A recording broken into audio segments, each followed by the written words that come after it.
तो जैसा कि पिछले एपिसोड में हमने देखा था, मू चैन के सारे भागने के रास्ते निदरवर्ल्ड प्रिंस ने बंद कर दिए थे और तीनों तरफ से इस पर यह अटैक लॉन्च करने के लिए अपने शैडो के माध्यम से बढ़ जाता है। मैंने सोचा आज ये फाइट पूरी कर देता हूँ, पर 2 वीडियो डालने पड़ेंगे। एक और डर ये भी था कि अगर 2-3 दिन 2 वीडियो डाल दिए मैंने तो हर एक दिन 2 वीडियो की मांग होगी। तो उम्मीद है कि अगली बार से 2 वीडियो नहीं मांगूंगी। तो आगे बढ़ते हैं। पर इधर नीदरवर्ल्ड प्रिंस जैसे मू चैन पर अटैक करने वाला था, दूसरी तरफ बैटलफील्ड के वो जो डिवाइन लोटस था फांग यी का, जो कि अभी तक इसे बचा के था, वो फाइनली एक्सप्लोड कर जाता है। उस ब्लैक होल में फांग यी अब काफी तेजी से अंदर जाने लगता है। ये कितना भी कोशिश करता है, चाहे अपने सेलेस्टियल बॉडी को बुला लेता है या कुछ भी कर लेता है, ये इस फोर्स को रोक नहीं पा रहा था। फांग यी अब क्योंकि इसके पास कोई मौका था नहीं, तो ये एक जेड निकालता है, इसे ये क्रश कर देता है और अचानक से एक ब्लैक होल जो शायद इसने क्रिएट किया था वो इसे निकल जाता है। और यहाँ से गायब होने से पहले काई जायो से कहता है कि इस दिन को मैं याद रखूंगा और फ्यूचर में पक्का इसका बदला लूंगा। लोग इधर हैरान थे, मतलब फांग ये इतना मजबूर हो गया कि उसे भागना पड़ा यहाँ से इनहेरिटेंस के लिए। शायद अब वो फाइट भी नहीं कर पाएगा। इस बंदे के गायब होते ही काई जायो भी इधर से गायब होती और अचानक से मू चैन के सामने प्रकट होती है और कहती कि सॉरी, फाइट हम जीत चुके हैं। ये सुनते ही नीदरवर्ल्ड प्रिंस इसके होश ही उड़ जाते हैं, पर फिर भी ये प्रिंस मानने को तैयार नहीं था। ये जैसे दूसरा अटैक करने को देखता है, काई जायो कहती है अगला अटैक करो और तुम मर जाओगे। और काई जायो की बॉडी से एक अलग ही लेवल का मैजेस्टिक हो रहा तूफान की तरह, जलजला की तरह बहने लगता है। जो भी इसे दिखता है वो डर जाता है। नीदरवर्ल्ड प्रिंस भी अब समझ चुका था कि इस लड़की के होते हुए मैं मू चैन का बाल भी बाका नहीं कर पाऊंगा। और क्योंकि इसे समझ में भी आ चुका था फांग यी हार गया तो मैं क्या ही कर लूंगा। मू चैन भी इस दौरान नीदरवर्ल्ड प्रिंस के मजे लेता है कि तुम हार चुके हो। नीदरवर्ल्ड प्रिंस को गुस्सा तो आ रहा था। प्रिंस ऑफ नेदरवर्ल्ड यहाँ से गायब हो जाता है और 1000 फीट की दूरी पर प्रकट होता है। इधर मू चैन काई जायो को थैंक्स बोलता है। इसे ये भी समझ में आ गया था कि काई जायो कितनी स्ट्रांग होगी कि उसने फांग यी को हरा दिया था। काई जायो फिर से हंसती और इसका हंसना जैसा कि मैं बता चुका हूँ, लाखों लोग बस इसकी हंसी पर फिदा हो जाए। काई जायो मू चैन से कहती कोई नहीं, लेकिन तुमने भी काफी अच्छा किया। 3 स्टार सॉवरिन होके लगभग 5 स्टार सॉवरिन को तुम रोक पाए, बहुत बड़ी बात है। इधर काई जायो प्रिंस ऑफ नीदरवर्ल्ड को देखती है जो कि थोड़ी दूरी पर खड़ा था। ये उससे कहती है अभी भी नहीं जा रहे हो। प्रिंस ऑफ नीदरवर्ल्ड इसका चेहरा तो बन चुका था, पर ये मू चैन से कहता है उम्मीद है कि अगली बार जब हम मिले तो एक लड़की के पीछे तुम्हें छिपना ना पड़े। मू चैन भी स्माइल करता है कि अगर अगली बार हम मिलेंगे तो ये चीज शायद तुम्हें करना पड़ेगा। और प्रिंस ऑफ नीदरवर्ल्ड भी यहाँ से निकल जाता है। काई जायो भी कहती है यार मू चैन, तुम्हारे कितने दुश्मन बन चुके हैं, और वैसे भी इस मैटर के खत्म होने के बाद क्योंकि मैं यहाँ की हूं ही नहीं तो यहाँ से तो निकल जाऊंगी। अपने दुश्मन तुम्हें खुद ही देखने पड़ेंगे, और अगर तुम्हें थोड़ा डर लगता है तो तुम मेरे साथ चल सकते हो। मैं जहाँ पे रहती हूँ वहां पर कल्टीवेशन के लिए काफी अच्छा माहौल है। पर मू चैन का भी एक अपना विचारधारा था। ये किसी के अंडर में प्रोटेक्टेड फील नहीं करना चाहता था, ये खुद स्ट्रांग बनना चाहता था। मू चैन इसको मना कर देता है, पर प्यार से। काई जायो भी कहती है ठीक है, अगली बार मिलेंगे तो उम्मीद है कि तुम कुछ अच्छे समाचार सुनाओगे। मू चैन हंसता है और हाँ में सर हिलाता है। इधर काई जायो बाकी जो 3 लोग बचे थे, डिंग जुआन, स्नैपर और सुबियू से कहती तुम्हें अगर कोई आपत्ति नहीं है तो हम आगे बढ़ सकते हैं ड्रैगन फिनिक्स इनहेरिटेंस के लिए। तीनों एक सुर में सर हिला देती। इनको मालूम था कि जब पहले नंबर और दूसरे नंबर के लोग हार चुके हैं तो ये क्या ही कर पाएंगे। काई जायो तीनों को थैंक्स बोलती है। मू चैन भी इधर अब काफी ज्यादा एक्साइटेड था। मू चैन और काई जायो अब ऊपर की तरफ बढ़ते हैं। सबसे ऊपर में एक गोल्डन अल्टार था और वो अल्टार ड्रैगन और फिनिक्स से मिलके बना हुआ था। उसमें से निकलने वाले एंशिएंट ऑरा को साफ फील किया जा सकता है। मू चैन बस वहां से 10 स्टेप पीछे रह गया था, पर वहां पर पहुंचना काफी मुश्किल हो रहा था। ऐसा लग रहा था कि अगर ये ज्यादा आगे बढ़े तो इसका बॉडी ही पूरी तरह से मसल दिया जाएगा इस भयंकर प्रेशर के कारण। यानी जो वहां पर पहुंच पाएगा वही इस इनहेरिटेंस को हासिल कर सकता है। ये 10 स्टेप ही असली टेस्ट था, क्योंकि पास्ट में बहुत सारे लोग यहाँ पर आए हुए हैं, पर वो 10 सीढ़ी चढ़ना आज तक कोई वैसा कर नहीं पाया। कुछ लोग तो 9 सीढ़ी तक चढ़ने के बाद वापस लौट गए थे। आखिरी सीढ़ी पर एक गोल्डन लाइट था और वही था ड्रैगन फिनिक्स का इनहेरिटेंस। और मू चैन इसे फिलहाल गिव अप नहीं करना चाहता था। मू चैन जैसे जैसे आगे बढ़ता इसको लग रहा था कि इसके नस फट रहे हैं। काई जायो इसको फॉलो कर रही थी, पर उसे उतना फर्क नहीं पड़ रहा था। इनके पीछे सुबियू, स्नैपर वगैरह भी आ रहे थे। काई जायो देखती है कि मू चैन के बॉडी से अब ब्लड बाहर आ रहा है। ये कहती है कि अभी भी कंटिन्यू करना चाहोगे। मू चैन कुछ नहीं बोलता है। ये फिर एक कदम आगे लेता है। इसके शोल्डर का जो मांस था अब वो भी उखड़ने लगता है और ब्लड और ज्यादा तेजी से बाहर आने लगता है। 8वें स्टेप तक यह पहुंच चुका था और ऊपर से लेके नीचे तक पूरा इसका बॉडी खून से सन चुका था और इसके शरीर से एक गोल्डन लाइट बाहर आ रहा था। वो था ड्रैगन ब्लड और फिनिक्स का एसेंस। और अगर ये प्रोटेक्शन नहीं होता तो कब का मूचेन मेरे हिसाब से शायद एक सीढ़ी भी चढ़ नहीं सकता था। काई जाओ भी 8वें सीढ़ी पर ही थे और उसके भी अब पसीने छूट रहे थे। और इससे भी समझ में आता है कि 10वें सीढ़ी तक आज तक क्यों कोई पहुंच नहीं पाया था, क्योंकि इसे भी लग रहा था अगर ये एक कदम आगे बढ़ेगी तो इसका फिजिकल बॉडी एक्सप्लोड कर सकता है। और इनके पीछे सूबियू, स्नैपर और डिंगजुआन 6वीं सीढ़ी पर जाके रुक जाते हैं और वहीं पर ये कल्टीवेशन भी करने लगते हैं। काई जाओ मूचेन को फिर से मना करती है, छोड़ो जाने दो, पर मूचेन इससे कहता है तुम ऊपर जा सकती हो। मूचेन के आवाज भी निकलना मुश्किल हो रहा था। काई जाओ अब 9वें स्टेप पर पहुंच जाती है। 9वें स्टेप पर पहुंचने वाले शायद बहुत कम ही लोग होंगे पास्ट में भी, तो इसे एक जीनियस माना जा सकता है। मूचेन को भी समझ में आ रहा था कि अगर ये 9वें सीढ़ी पर कदम रखा तो इसकी बॉडी में क्रैक आ जाएगा और 10वें पर चढ़ा तो शायद इसकी बॉडी एक्सप्लोड कर जाए। पर यह सोचता है कि मैं गिव अप नहीं कर सकता। मैंने एक लड़की को वादा किया है कि मैं इस दुनिया का सबसे पावरफुल सॉवरिन बनूंगा। इसे ऐसा देख सूबियू, स्नैपर वगैरह हैरान थे, परेशान थे और अचंभित थे। और मूचेन 9वें सीढ़ी पर अपने कदम को रख चुका था। काई जाओ देखती है मूचेन के बॉडी पर जो घाव थे उनसे ज्यादा ही ब्लड आने लगता है और यह अवाक तब रह जाती है जब इसी पेन में मूचेन अपना कदम बिना रुके 10वें सीढ़ी पर बढ़ा देता है। और जैसे ही मूचेन बढ़ाता है उसकी फिजिकल बॉडी एक्सप्लोड कर जाती है। काई जाओ भी एक बार को एकदम डर जाती है। चारों तरफ खून ही खून फैल गया था। किसी को लगा नहीं था कि मूचेन इतना ज्यादा करेजियस होगा, पर क्या मतलब, इसकी बॉडी एक्सप्लोड कर चुकी है और शायद अब कोई 10वें स्टेप पर जा भी ना पाए अगर मूचेन नहीं कर पाया है तो। मूचेन, हालांकि लोगों को लग रहा था कि इसकी बॉडी एक्सप्लोड कर गई, पर ये खून में अभी भी सना हुआ और चिल्ला रहा था। इवन अब इसकी हड्डियां दिख रही थी, यानी ऊपर के जो मांस थे वो धीरे धीरे झड़ रहे थे, पर ये अभी भी नहीं मान रहा था। ये चिल्ला रहा था शेर के समान। डिंगजुआन तो एकदम प्रभावित हो जाता है और मूचेन की तरफ थम्स अप दिखाता है कि यार ये बंदा अमेजिंग है। और इसी समय जब मूचेन का बॉडी धीरे धीरे झड़ते जा रहा था, एक तरह से एक्सप्लोजन ही हम इसे कह सकते हैं, तभी ड्रैगन फिनिक्स रोर को सुना जा सकता है। मूचेन फिलहाल नील डाउन था उस लाइट बीम के सामने और वो गोल्डन लिक्विड जो कि शायद pure golden Phoenix blood essence का बना हुआ था, मूचेन की बॉडी में एक एक हड्डियों में जो कि टूट चुका था, मसल चुके थे, उसमें प्रवेश कर जाता है और इसका बॉडी काफी तेजी से फिर से बनने लगता है। इसे कहा जाता है ड्रैगन फिनिक्स ब्लड बाथ। मूचेन जो था फिलहाल एकदम लाल रंग का दिख रहा था। बहुत सारे लोग समझ जाते हैं कि ये बंदा काफी लकी है। सूबियू वगैरह को समझ में आ जाता है कि 10वां स्टेप जो है वो टेस्ट है, मतलब आपको लगेगा कि आप मर जाओगे, पर अगर आप वहां पर पहुंच गए बिना अपनी जान की फिक्र किए तो आपको वो इनहेरिटेंस मिल सकता था। और वो मूचेन को मिल गया था। काई जाओ एक चैन की सांस लेती है और इसे भी लगता है कि मूचेन एक दिन इस दुनिया में बहुत फेमस होगा, इस ग्रेट 1000 वर्ल्ड में।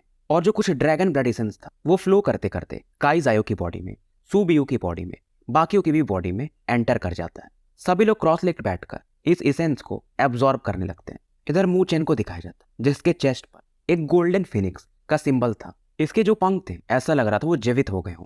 साथ में गोल्डन ड्रैगन का भी सिंबल था। धीरे धीरे इसकी बॉडी से गोल्डन कलर गायब हो जाता है और मूचेन की बॉडी पहले जैसी लगने लगती है। ये फील करता है कि इसकी फिजिकल बॉडी कम से कम 10 गुना ज्यादा पहले से स्ट्रॉन्गर तो होगी। फाइनली यहाँ पर इससे कुछ एंशिएंट टेक्स्ट देखने को मिलते हैं। ये थे रियल ड्रैगन और रियल फिनिक्स के इनहेरिटेंस, जैसे कि ड्रैगन्स के स्केल और फिनिक्स के पंख। इनमें से कुछ को काई जाओ वगैरह, सूबियू वगैरह पकड़ लेते हैं। तो जितना ऊपर आपका स्टेप होगा, जितनी ऊपर की सीढ़ी पर आप होगे, उस प्रकार का इनहेरिटेंस आपको मिलेगा। मूचेन के सामने 10 प्रकाश की किरणें दिखती। इनमें से कुछ ड्रैगन बोन्स थे, कुछ फिनिक्स विंग्स थे, ऐसे करके बहुत सी चीजें थी। मूचेन कुछ नहीं करता, ये अपने ड्रैगन फिनिक्स बॉडी को एक्टिवेट कर देता है और इसकी बॉडी से एक गोल्डन लाइट जाती है और उन 10 किरणों में से एक किरणों को इसकी तरफ लेकर आती है। इसको ये पकड़ लेता है। जैसे जैसे वो लाइट शांत होता है, इसके हाथों में एक गोल्डन बोन था और उस पर कुछ एंशिएंट अक्षरों में लिखा हुआ था। और क्योंकि इसे ड्रैगन फिनिक्स बॉडी ने बुलाया था, तो ये गोल्डन बोन शायद काफी कीमती होगा। मूचेन कितना भी कोशिश करता है ताकि इसे समझ पाए, पर ये गोल्डन बोन इसको रिप्लाई नहीं कर रहा था। अब इसे समझ में आता है और ये अपना ब्लड इस गोल्डन बोन पर हल्का सा गिराता है और जैसे गिराता है वो अक्षर जो उस पर लिखे हुए थे उनमें मूवमेंट होता है और वो मूचेन के फोरहेड में गोल्डन लाइट में बदलकर एंटर कर जाते हैं। मूचेन एक अलग स्पेस में मानवा चुका और वहां पर इसे एक फिगर दिखाई देते हैं जो कि बैठे हुए थे। और जब ये चीखते हैं तो एक गोल्डन की आवाज निकलती, ड्रैगन की, और साथ में एक फिनिक्स की भी। यानी अटैक जो था फिनिक्स और ड्रैगन का कॉम्बिनेशन पावर था। मूचेन समझ जाता है ये जो भी है इन्होंने ड्रैगन फिनिक्स बॉडी को कल्टीवेट किया था। और जब वो इस टेक्निक को दिखाते हैं तो उनके पास में एक ड्रैगन भी प्रकट हो जाता है और साथ में एक फिनिक्स, उनको प्रोटेक्ट करने के लिए। मतलब उनके चेस्ट पर जो सिंबल बने हुए थे वो एकदम जिंदा हो जा रहे थे ड्रैगन और फिनिक्स के रूप में। मूचेन इस सीन को देखकर काफी एक्साइटेड था, पर उस लेवल पर पहुंचने में इसको काफी समय लगेगा। और तब हैरान हो जाता है जब वो ड्रैगन और फिनिक्स गायब हो जाते हैं और एक मिस्टीरियस फिगर प्रकट होता है जिसका बॉडी ड्रैगन का, पंख कुछ फिनिक्स के, यानी इनका कॉम्बिनेशन था ये। और एक परफेक्ट क्रिएचर लग रहा था। और इसे पास्ट की कुछ स्टोरी पता चलती कि पास्ट में एक ड्रैगन फिनिक्स थे जिनको ड्रैगन क्लैन का भी और फिनिक्स क्लैन का भी साथ था, क्योंकि वो ड्रैगन और फिनिक्स के कॉम्बिनेशन से बने थे। और शायद अगर मूचेन इस बॉडी को कल्टीवेट कर पाए तो ये उस लेवल तक पहुंच सकता है, पर यह काफी कठिन है। अब वो एंशिएंट फिगर धूमिल होने लगते हैं और मूचेन को ड्रैगन फिनिक्स स्क्रिप्चर देखने को मिलता है और ये जो भी इन्फॉर्मेशन था इसके सोल में पहुंच जाता है। मूचेन जब बाहर आंखें खोलता है तो वो जो गोल्डन बोन था वो एकदम धूल में बदल जाता है और हवा में बह जाता है। जो भी इन्फॉर्मेशन था वो इसके माइंड में पहुंच चुका था ड्रैगन फिनिक्स स्क्रिप्चर का, क्योंकि अगर ड्रैगन फिनिक्स बॉडी को आपको मास्टर करना है तो इसी ड्रैगन फिनिक्स स्क्रिप्चर की जरूरत पड़ेगी। काई जायू इसे देखती है और काफी खुश थी कि लगता है तुम्हारे हाथ में बहुत बड़ा चीज लग गया। मूचेन हाँ में सर हिलाता है और इसे फिर से थैंक्स बोलता है, क्योंकि इसको मालूम था यहाँ तक पहुंचना बिना काई जायू ये कितने बार मारा जाता, फांग यी और उस प्रिंस ऑफ नीदरवर्ल्ड के कारण। काई जायू भी कहती है मुझे भी जो चाहिए था वो मिल गया और यहाँ से एक स्पेशल पासवेज था जहां से ये यहाँ से बाहर निकल सकते हैं। और काई जायू मूचेन से कहती है तुम्हारे साथ काम करके अच्छा लगा। मूचेन भी सेम कहता है। यहाँ से बहुत सारे लोग अब बाहर निकल जाते हैं। बाहर तो ये आते हैं पर जो भी लोग थे वो इनसे डर रहे थे। मूचेन अब यहाँ से निकल ही रहा था, तभी उसे कोई रोकता है और इसको सुनाई देता है कि तुम्हारी इतनी हिम्मत कि तुमने मेरे बेटे के फिजिकल बॉडी को डिस्ट्रॉय कर दिया, आज तो मैं तुम्हें टुकड़े टुकड़े कर दूंगा। मूचेन देखता है तो ये था लियू टियानडो, लियू यान का फादर और टियांगजुंग हॉल का हॉल मास्टर। इसे देखते ही मूचेन एकदम निराश हो जाता है, क्योंकि इसके बॉडी से जो प्रेशर निकल रहा था वो ड्रैगन फिनिक्स स्टेप पर जैसा था वैसा ही था। सभी लोगों को पता चल जाता है कि लियू टियानडो अपने बेटे का बदला लेने आया और ये अर्थ लेवल का सॉवरेन है। तो मूचेन आज शायद क्या मतलब बच ही नहीं सकता। और मूचेन कहता है अंदर में जो भी हुआ उसमें मेरी गलती नहीं थी, और अंदर कोई भी जाता है तो मरना और जीना उसके ऊपर कोई नियम कानून है नहीं। अब ये देखकर काई जायो भी बोलती कि तुम्हारे स्टेटस के हिसाब से तुम काफी बड़ी बातें करते हो। ये लियू टियानडो को बोलती। ये देखकर लोग सोचने लगते हैं कि ये लड़की अर्थ सॉवरेन के सामने ऐसे बातें कर रही है। लियू टियानडो गुस्से में अपने हाथ को स्पेस को भेजते हुए काई जायो की तरफ भेजता है। मूचेन जब इसे देखता है तो काई जायो को पीछे खींच के यहाँ से निकलने को देखता है। मूचेन फिलहाल अपने गोल्डन ड्रैगन सिंबल और फिनिक्स सिंबल को एक्टिवेट कर देता है ताकि थोड़ा सा समय ये खींच सके। फिर भी इसके वो अटैक डिस्ट्रॉय हो जाता है और जैसे ही वो पाम अटैक इसको टच करने वाला था इसके पीछे का स्पेस खोलता है और एक छोटी सी लड़की प्रकट होती है और उस स्पिरिचुअल एनर्जी जायंट हैंड को डिस्ट्रॉय कर देती है। मूचेन देखता है तो ये मंडाला थी और ये काफी खुश हो जाता है। बहुत सारे लोग मंडाला के बारे में जानते नहीं थे, पर सबको मालूम कि हेवन लॉ डोमेन, जिसे कि डालुओ टेरिटरी भी कहते, वहां की एक सुप्रीम लॉर्ड है, पर आज तक उन्हें किसी ने देखा नहीं था। और जब इन्हें पता चलता कि ये छोटी बच्ची ही वहां की सुप्रीम लॉर्ड है तो सभी हैरान थे। और मंडाला दिखने में काफी सुंदर थी और क्यूट भी। और ये मूचेन की तारीफ करती है कि तुमने अच्छा काम किया। मूचेन कहता है कि अगर तुम थोड़ा भी लेट करती तो मैं मारा जाता। मंडाला हंस के कहती टेंशन मतलब, मेरे रहते हुए तुम्हें कोई छू भी नहीं सकता। अब टियानडो मंडाला से बहस करने लगता कि तुम्हारे इस लड़के ने क्या किया है, तुम्हें पता है ना, इस बार मैं इसे जाने नहीं दूंगा। और मंडाला सीधा कहती कि टियानडो तुम्हारी उतनी औकात ही नहीं कि मेरे रहते हुए तुम मूचेन को छू दो। ये सुनकर के टियानडो कहता है ठीक है तुम मुझसे नहीं डरती हो, मैं एक और को बुला लेता हूँ। और अचानक से यहाँ पर स्पेस फटता है और एक ब्लडी शैडोवी फिगर प्रकट हो जाता है। ये बंदा मिडिल एज मैन था। लोग इसे पहचान लेते हैं कि ये स्नेक श्राइन वाला बंदा है, वहां के मास्टर जिसके साथ बेटे को काई जायो ने मारा था। और ये भी अर्थली सॉवरेन लेवल का ही बंदा था। मंडाला भी कहती कि स्नेक सॉवरेन क्या तुम भी हमारे डालुओ टेरिटरी के खिलाफ हो? ये बंदा हंसता है और काई जायो की तरफ देखकर कहता कि इस लड़की की बॉडी से मेरे बेटे का स्मेल आ रहा है, अगर तुम इस लड़की को दे दो तो मैं तुम्हें छोड़ दूंगा। और जो स्नेक सॉवरेन ये काफी हवसी इंसान था। काई जायो को देख और उसके पावर को देखकर ये समझ गया था कि ये लड़की इसका हेल्प कर सकती है। पर काई जायो हंसने लगते कि अगर तुम मुझे टच भी करना चाहते हो तो आके छू के देख लो। लोग सोच रहे थे और मूचेन भी कि इसे समझ में नहीं आ रहा है कि अर्थली सॉवरेन कितने ज्यादा पावरफुल होते हैं।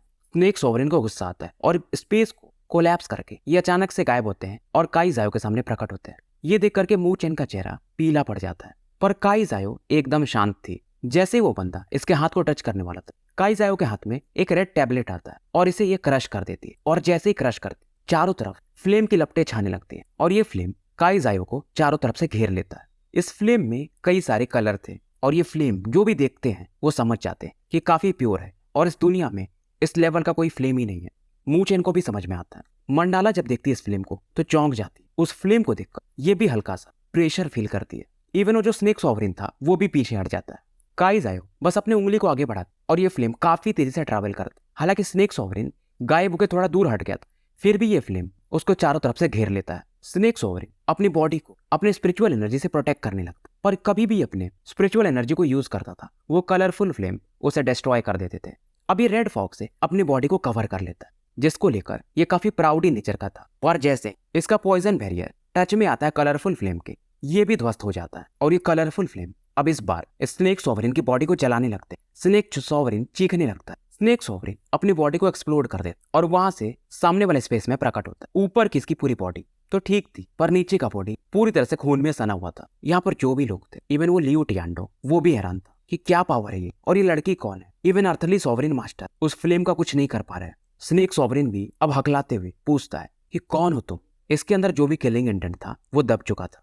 इस बंदे को काई जायो को पर भरोसा था कि इस लड़की का तो ये फ्लेम नहीं, ये फ्लेम जिसका भी है उससे ये डर रहा था। इसको इतना में तो समझ में आ गया, ये जेट टैबलेट जो इस लड़की ने क्रश किया था वो एक हेवनली सॉवरिन का है। काई जायो हंस के कहती है, अरे अभी तो तुम मुझे यहाँ से लेके जाना चाहते थे। ये अपने हैंड साइन को मूव करती है और वो जो फ्लेम था इसके पास फिर से आ जाता है और एक फायर एम्बलम में बन जाता है। एक फर्नेस बनता है और उस पर एक फिगर दिखते हैं। उनके बाल लंबे थे, काले थे और हवा की तरह हवा में बह रहे थे। ऐसा लग रहा था वो इस दुनिया के टॉप पर खड़े होंगे। बहुत सारे लोग इनके बारे में यहाँ पर जानते नहीं होंगे क्योंकि इनका लेवल कम है, पर स्नेक सॉवरिन इन्हें पहचान जाता है और कहता है, एंडलेस फायर टेरिटरी, तुम्हारा उनके साथ क्या रिलेशन है? फ्लेम एम्परर के साथ। इसके चेहरे में एक डर को सुना जा सकता था। मंडाला का भी चेहरा पूरी तरह से सीरियस था। ये भी पहचान चुकी थी फ्लेम एम्परर को और उनके इंपीरियल फ्लेम को। जब ये नाम लेती इंपीरियल फ्लेम तो मू चैन भी चौंक जाते। अब मंडाला इसे कहानी बताती कि जो फ्लेम एम्परर है उन्होंने एंडलेस फायर टेरिटरी बनाया है और दुनिया का जो सबसे पावरफुल फ्लेम वो उन्हीं के पास है।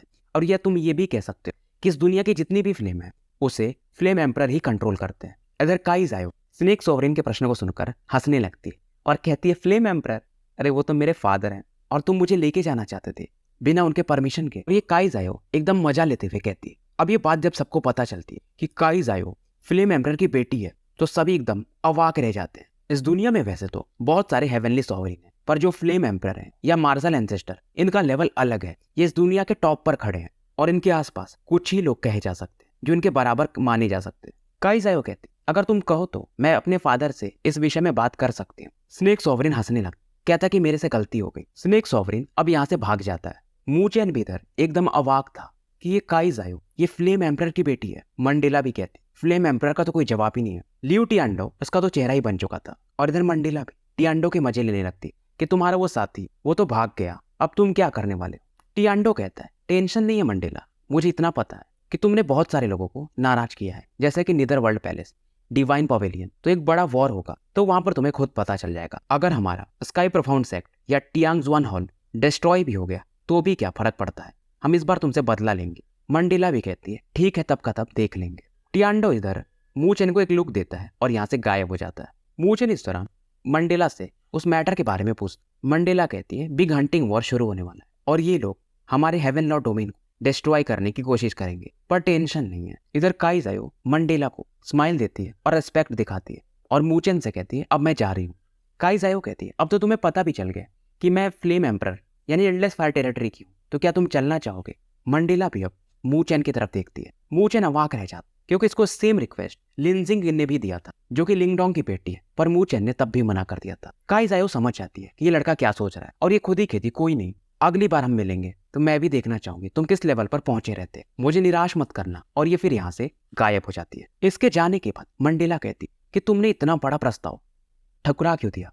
मू चैन कहता है, वैसे मैंने मार्शल एंसेस्टर का भी यानी उनकी बेटी ने सेम प्रस्ताव दिया था, मैंने वहां पे भी ठुकरा दिया था। मंडेला चौंक जाती है क्योंकि वो लोग नॉर्मल लोग नहीं है। मू चैन कहता है, अगर मैं उनके साथ रहूंगा तो मैं हार्डशिप्स नहीं सहूंगा, तो मैं स्ट्रांग कैसे बनूंगा? मंडेला इसकी बात सुनकर समझ जाती है और ये काफी खुश थी और मन ही मन कहती, अब मुझे समझ में आया कि the great solar undying body तुम्हें क्यों मिला। दोनों यहाँ से हेवन लॉ डोमेन के लिए निकल जाते क्योंकि अब मू चैन का सेरेमनी था। जैसा कि इसने वादा किया था, डालुओ टेरिटरी का 10वां लॉर्ड अब मू चैन बनने वाला था। मू चैन कहता है, यार मैं 3 स्टार का सॉवरिन हूँ। इसको बिल्कुल भी अच्छा नहीं लग रहा था और ये मना करता है कि किसी और को ये पोजीशन दे दो, मैं नाइनेदर पैलेस में खुश हूँ। पर मंडेला गुस्से में कहती है, जो मैंने कहा है वो करना तो पड़ेगा और तुम नहीं आते तो ये पोजीशन में पहले से ही बोल चुकी थी कि किसी न किसी को जाता ही था। 2 लोग हैं जिनका नाम पहले से आ रहा था, किन जोंग टियानलुओ सिटी का। ये नाम मू चेन ने नाइन ईदर के मुंह से भी सुना था कि वो बंदा काफी रेप्यूटेड है। हालांकि 9 लॉर्ड्स में अभी तक वो आ नहीं पाया था, पर वो 5 स्टार का सॉवरिन था। दूसरा बंदा है घोस्ट क्लैन का